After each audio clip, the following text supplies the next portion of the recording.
Dear students, now I am going to start with English Reader, Class 7, Chapter 2, Island of the Blue Dolphins by Scott Odell. Before going through the chapters, let us know about the author. Scott Odell was one of the greatest American children's authors. He has written 26 novels for young people, along with 3 novels for adults and 4 non-fiction books. As an accomplished children writer, he has been rewarded with biennial International Hans Christian Andersen Award in 1972. He was most famously the author of the children's novel Island of the Blue Dolphins in 1960, which won the 1961 Newbery Medal as well as a number of other awards. Some other award-winning books written by Scott Odell are The King's Fifth in 1996, Bright Dawn, Black Star in 1988, The Black Pearl 1967 and Sing Down the Moon 1970. Now let us go through the chapter Island of the Blue Dolphins. This episode is from a book called Island of the Blue Dolphins by Scott Odell. It is a true story of a Native American girl who was abandoned on a desolate island off the coast of California in 1835 and survived alone for 18 years. Summer is the best time on the island of the Blue Dolphins. The sun is warm then and the winds blow milder. So it was during those days that the ship might return, and she spent most of her time on the rock looking out from the high headland on into the east towards the country where her people had gone, across the sea that was never ending. Once, while she was watching, she saw a small object which she took to be the ship. But a stream of water rose from it, and she knew that it was a whale spouting. During those summer days, she saw nothing else. The first storm of winter ended her hopes. If the white man's ship was coming for her, it would have come during the time of good weather. Now she would have to wait until winter was gone, maybe longer.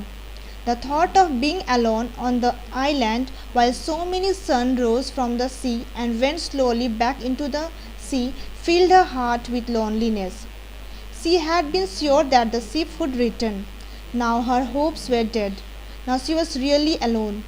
She could not eat much, nor could she sleep without dreaming terrible dreams. The winter storms blow onto the rock where she sleeps, and she is forced to move her bed to the foot of the rock. The dog came the first night she sleeps there. She makes a fire to keep them back and kills 3 of them with arrows, and they did not come again. On the 6th day, when the storm had ended, she went to the place where the canoes had been hidden. This part of the shore was sheltered from the wind, and she found the canoes just as they had been left. The dried food was still good, but the water was stale. So she went back to the spring and filled a fresh basket. She had decided during the days of the storm that she would take one of the canoes and go to the country that lay towards the east. Yet she cannot say that she was really afraid as she stood there on the shore. She knew that her ancestors had crossed the sea in their canoes. She was not nearly so skilled with a canoe as this man, but whatever might befall her on the endless water did not trouble her. It meant far less than the thought of staying on the island alone, without a home or companions, pursued by wild dogs. She chose the smallest of the 4 canoes, which was still very heavy because it would carry 6 people. The task was to push it down to the rocky shore a distance 4 or 5 times its length. She first removed all the large rocks in front of the canoe, then filled in all these holes with pebbles, and along this path laid down long strips of seaweed, making a slippery bed. Once she got the canoe to move with its own weight. slid down the path and into the water. The sun was in the west when she left the shore. The sea was calm behind the high cliffs. Using the paddle, she quickly skirted the south part of the island. As she reached the sand pit, the wind struck.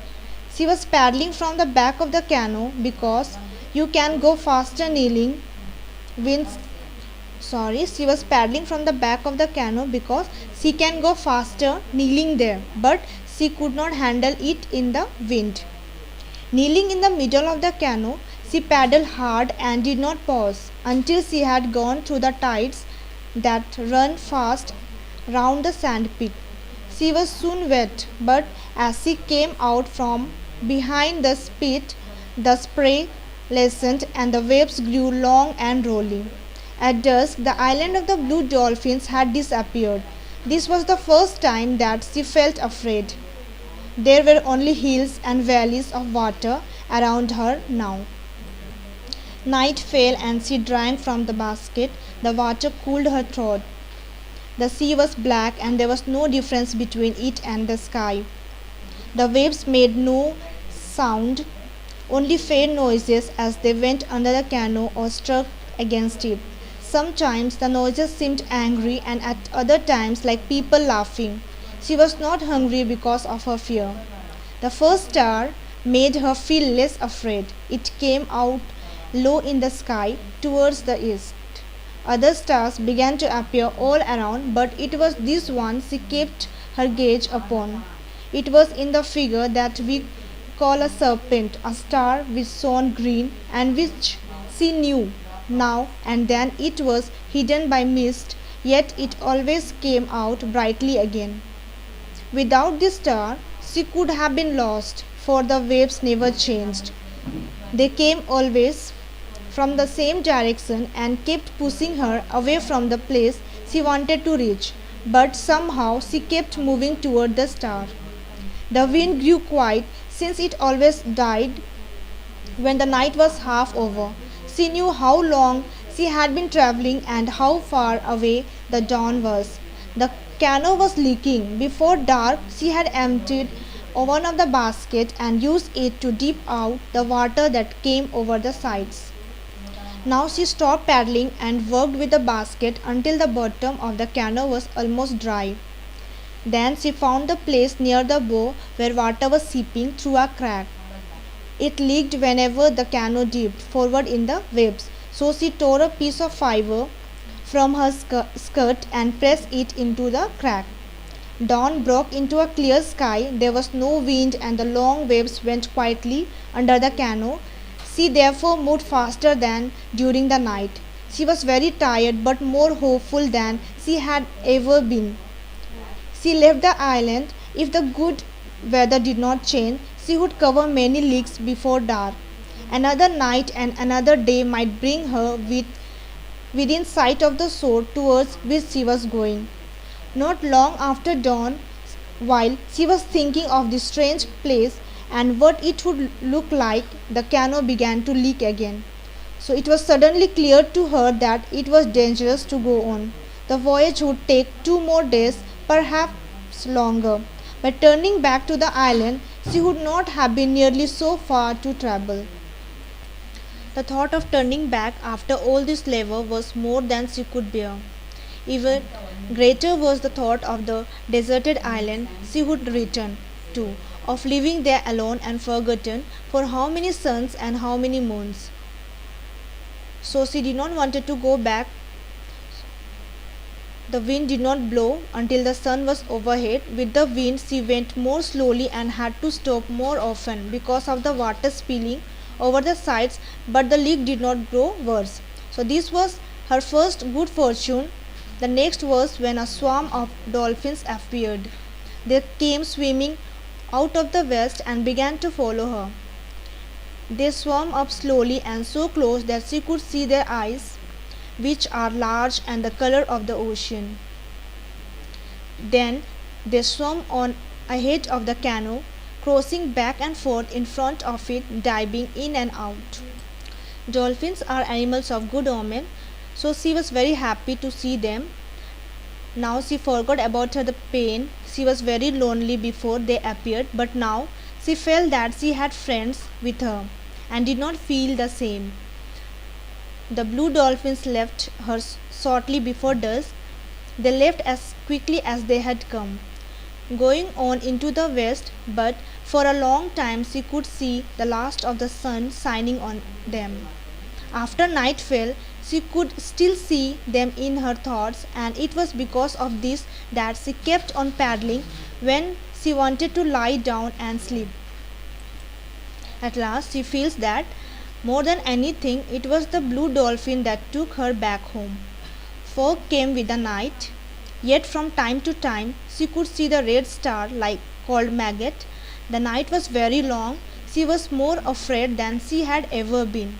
But the morning broke clear, and in front of her lay the dim line of the island. She reached it before the sun was high. Her legs were stiff from kneeling, and as the canoe struck the sand, she fell when she rose to climb out. She crawled through the shallow water and up the beach.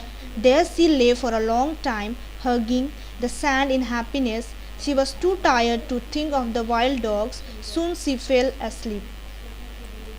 In the next video, I will give you the home assignments.